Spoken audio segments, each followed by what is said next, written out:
Ang ikatulo nga supreme law nga akong ipaambit ninyo, the law of wisdom. Unsa man ang the law of wisdom? Kana bang makahibaw ka unsay gustos Ginoo? Lahi na siya sa law of knowledge.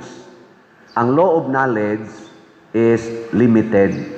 The law of wisdom is to know the whole truth. Dili na nakinahanglang eskwelahan ang wisdom. Mo na sila si St. Peter, sila mga kauban, mga unang mga apostoles.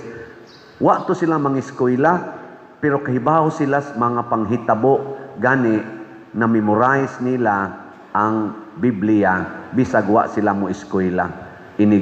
Lalis nila sa mga Hudiyo, lupigon ang mga Hudiyo sa lantugi, bisag mga professional to sila, bisag mga lawyers, nga naman, naaman sila wisdom to know the will of God.